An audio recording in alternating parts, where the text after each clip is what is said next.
नमस्कार महाराष्ट्र, मी डॉक्टर कविता राणे बुलेटिनमध्ये आपल्या सर्वांचं स्वागत। महाराष्ट्रभरात आज दिवसभरात नेमकं काय काय घडलं, देशभरात काय काय महत्त्वाच्या घटना घडल्या त्या सगळ्याचा सविस्तर आढावा घ्यायचा आहे। शिवाय महाराष्ट्रामध्ये तुमच्या आमच्या खिशावर डल्ला मारणाऱ्या सायबर चोरट्यांनी नेमकी किती लूट केलेली आहे या संदर्भातलंही विशेष वृत्त बघणार आहोत। पण त्या अगोदर एक नजर टाकूयात हेडलाईन्सवर।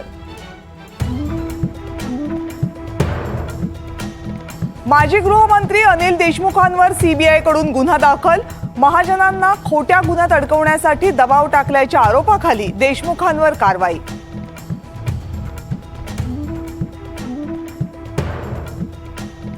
एसटी कर्मचाऱ्यांचा सलग दुसऱ्या दिवशीही संप सुरूच। कामावर रुजू न झाल्यास कारवाई करण्याचे न्यायालयाचे आदेश। आतापर्यंत निम्म्या फेऱ्या रद्द।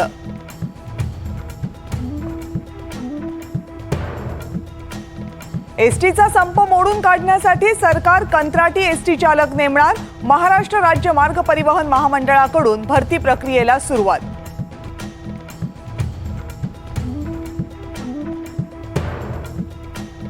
मुख्यमंत्री पदाचा निर्णय निवडणुकीनंतरच घेऊ, शरद पवारांनीही उद्धव ठाकरेंची मागणी फेटाळली। मुख्यमंत्री पदाचा निर्णय संख्याबळावर होणार असल्याचं पवारांचं सूतोवाच।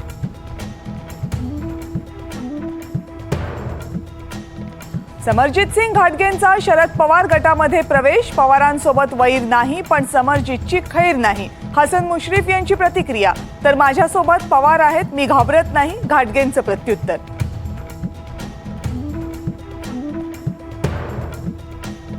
लातूरच्या उदगीरमध्ये मुख्यमंत्री आणि उपमुख्यमंत्र्यांकडून नुकसानग्रस्त भागाची पाहणी।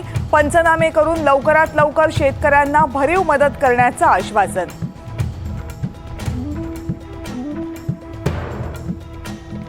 विनेश फोगाट बजरंग पुनिया हरियाणामधून काँग्रेसचे उमेदवार। विनेश फोगाट जुलाना तर बजरंग पुनिया बादलीमधून निवडणूक लढवणार।